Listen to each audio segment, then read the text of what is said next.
নমস্কাৰ এই মুহূৰ্তত আহি পৰিছে সন্ধিয়াৰ কেইবাটাও বিগ ব্ৰেকিং নিউজ। আজি হৈছে 23 ডিচেম্বৰ। গোটেই অসম তথা ভাৰতৰ বিভিন্ন প্ৰান্তৰ পৰা যুগুত হৈছে কেইবাটাও গুৰুত্বপূৰ্ণ খবৰ।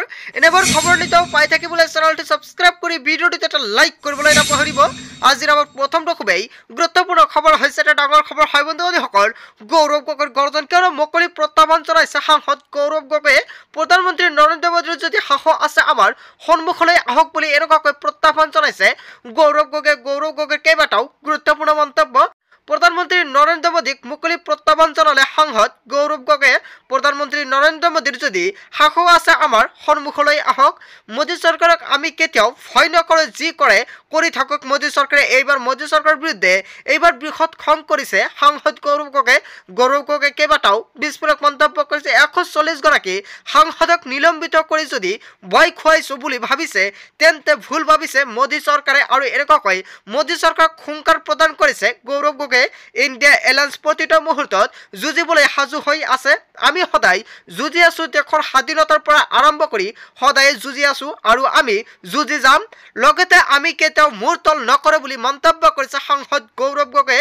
আৰু এই যুঁজ আমাৰ DNA আৰু আমাৰ ইতিহাসত আছে আৰু আমাৰ পিছত ED CBI পুলিচ যি লগাই থাকক কিন্তু আমাৰ কণ্ঠ বন্ধ কৰিব নোৱাৰে। আমি এতিয়া ভাৰতৰ অখণ্ডতা ৰক্ষাৰ বাবে দৰিদ্ৰ কৃষক শ্ৰমিকৰ বাবে যুঁজি আছো আৰু মোদী চৰকাৰৰ অহংকাৰত ডুব গৈ আছে আৰু সেই অহংকাৰ শীঘ্ৰেই পতন হ'ব বুলি মন্তব্য কৰিছে। হয় বন্ধুসকল, আচলতে মোদী চৰকাৰৰ অহংকাৰ হৈছে নেকি? যদি হৈছে তেনে ক্ষেত্ৰত আপুনি জনাব।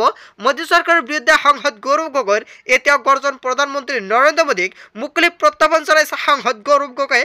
হয় বন্ধুসকল, সাংসদ গৌৰৱ গগৈ কেইবাটাও গুৰুত্বপূৰ্ণ মন্তব্য কৰিছে। ইয়াৰ বিষয়ত আপোনালোকে কি ক'ব? যদি আপোনালোকৰ কিবা মন্তব্য কৰিব লগা থাকে আপোনালোকৰ মন্তব্যটো নিশ্চয় কমেণ্টৰ জৰিয়তে জনাবলৈ নাপাহৰিব। তাৰপিছত অসমবাসী ৰাইজক জনাইছো আমাৰ 2 নম্বৰটো খুবেই গুৰুত্বপূৰ্ণ খবৰ। লগতে ডাঙৰ খবৰ, মুখ্যমন্ত্ৰী হিমন্ত বিশ্ব শৰ্মালৈ কেইবাটাও গুৰুত্বপূৰ্ণ প্ৰশ্ন উত্থাপন হৈছে। আমি ৰজা পাতিছিলো কিন্তু ৰজাই প্ৰজাৰ দুখ নুবুজে। এই মুহূৰ্তত অসমবাসী ৰাইজক জনাইছো আন এটা বিগ ব্ৰেকিং নিউজ, কিয়নো এইবাৰ ৰাইজৰ আন এটা ডাঙৰ মন্তব্য। আমি ৰজা পাতিছিলো কিন্তু ৰজাই প্ৰজাৰ দুখ নুবুজে বুলি এনেকুৱাকৈ প্ৰশ্ন উত্থাপন কৰিছে মুখ্যমন্ত্ৰী হিমন্ত বিশ্ব শৰ্মালৈ। ৰজা হৈ যদি প্ৰজাৰ দুখ নুবুজে তেন্তে আমি কেনেকৈ ঘৰ চলাম? 1000 টকা মাননিৰে আমি ঘৰখন চলাব নোৱাৰো, নিজৰ সন্তানক পঢ়াব নোৱাৰো, টিউচন দিব নোৱাৰো, আমি কেনেকৈ চলিম? চিন্তা কৰিলে আমাৰ কথা কিয় বুজি নাপায়? এনেকুৱাকৈ মুখ্যমন্ত্ৰী হিমন্ত বিশ্ব শৰ্মালৈ কেইবাটাও গুৰুত্বপূৰ্ণ প্ৰশ্ন উত্থাপন কৰিছে। কেতিয়াবা 500 টকা দিয়ে, কেতিয়াবা 1000 টকা দিয়ে। আমাৰ কষ্ট চৰকাৰে কিয় বুজি নাপায়? আমাক মানুহ হিচাপে গণ্য নকৰে নেকি অসম চৰকাৰে?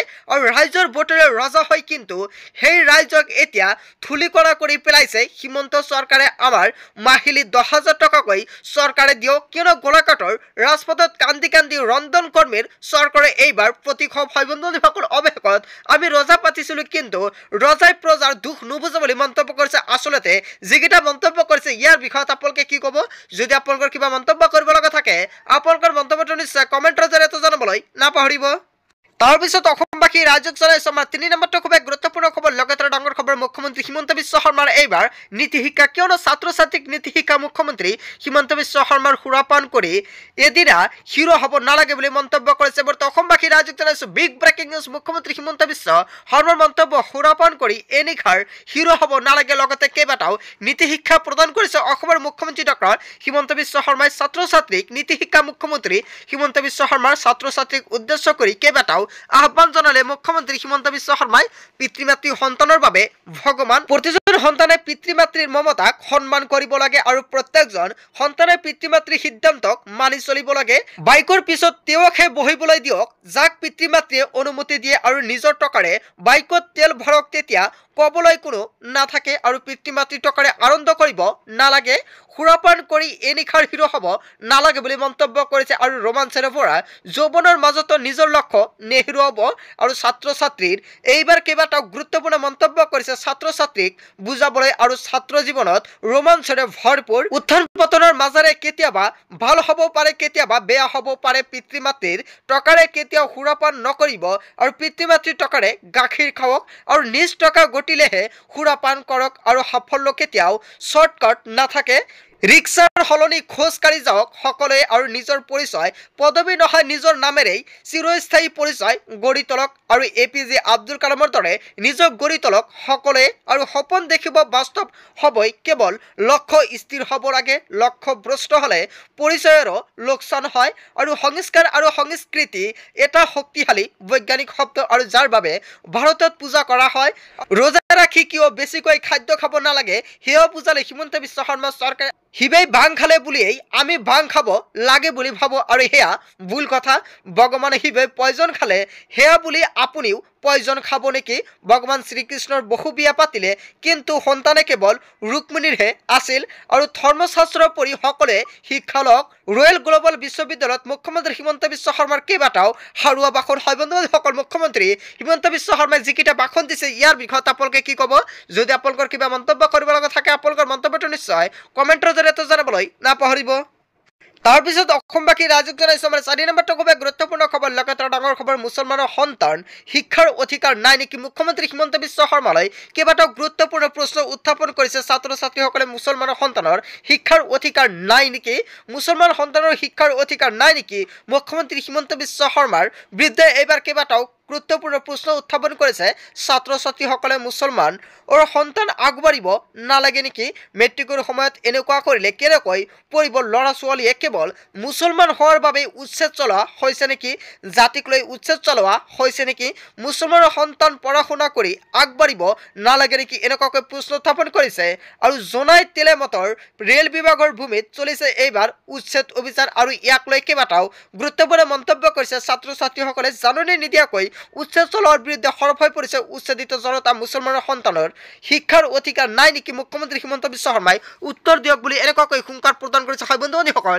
যেতিয়াই মেট্ৰিক পৰীক্ষা আহে আৰু তেতিয়াই উচ্ছেদ অভিযান চলাই এনেকুৱাকৈ প্ৰশ্ন উত্থাপন কৰিছে ছাত্ৰ ছাত্ৰীসকলে ইয়াৰ বিষয়ত আপোনালোকে কি ক'ব যদি আপোনালোকৰ কিবা মন্তব্য কৰিব লগা থাকে আপোনালোকৰ মন্তব্যটো নিশ্চয় কমেণ্টৰ জৰিয়তে জনাবলৈ নাপাহৰিব তাৰপিছত অসমবাসী ৰাজ্যক জনাইছো আমাৰ 5 নম্বৰটো খুব গুৰুত্বপূৰ্ণ খবৰ লগাতাৰ ডাঙৰ খবৰ 2024ত কোন সমষ্টিৰ পৰা নিৰ্বাচন খেলিব কংগ্ৰেছৰ সাংসদ গৌৰৱ গগৈ অৱশেষত অনলাইনৰ মাধ্যমত আবেদন কৰিছে সাংসদ গৌৰৱ গগৈ 2024ত কোন সমষ্টিৰ পৰা নিৰ্বাচন খেলিব কংগ্ৰেছৰ সাংসদ গৌৰৱ গগৈ তিনিটাকৈ লোকসভা সমষ্টিৰ বাবে আবেদন সাংসদ গৌৰৱ গগৈৰ নগাঁও কাজিৰঙা যোৰহাট সমষ্টিৰ বাবে অনলাইন যোগে আবেদন কৰিছে সাংসদ গৌৰৱ গগৈ আৰু তিনিটাকৈ লোকসভা সমষ্টিৰ বাবে আবেদন কৰা গৌৰৱ গগৈ হৈছে একমাত্ৰ প্ৰাৰ্থী আৰু দিল্লীৰ পৰা আবেদন সাংসদ গৌৰৱ গগৈৰ আৰু গৌৰৱ গগৈয়ে থিৰাং কৰিব পৰা নাই কোন সমষ্টিৰ প্ৰাৰ্থী হ'ব গৌৰৱ গগৈৰ আবেদনক লৈ এইবাৰ বিভূতিত প্ৰদেশ কংগ্ৰেছৰ হয় বন্ধুসকলে এটা গুৰুত্বপূৰ্ণ খবৰ লগতে এটা ডাঙৰ প্ৰশ্ন উত্থাপন কৰা হৈছে ইয়াৰ বিষয়ত আপোনালোকে কি ক'ব যদি আপোনালোকৰ কিবা মন্তব্য কৰিব লগা থাকে আপোনালোকৰ মন্তব্যটো নিশ্চয় কমেণ্টৰ জৰিয়তে জানাবলৈ নাপাহৰিব সো বন্ধু বান্ধৱীসকল আজিৰ মূল ভিডিঅ'খনত আপোনালোকক এইখিনি সৰু কেইটামান ইনফৰমেশ্যন দিবলগীয়া আছিলে ভিডিঅ'টি ভাল লাগিলে লাইক কমেণ্ট শ্বেয়াৰ কৰিব আৰু যদি এতিয়ালৈকে চেনেলটি ছাবস্ক্ৰাইব কৰা তেন্তে এনেকুৱা নতুন নতুন ইনফৰমেটিভ তথা হেল্পফুল ভিডিঅ' পাবলৈ হ'লে চেনেলটি ছাবস্ক্ৰাইব কৰিবলৈ নাপাহৰিব সো থেংক ইউ ফৰ ৱাচিং ফুল ভিডিঅ'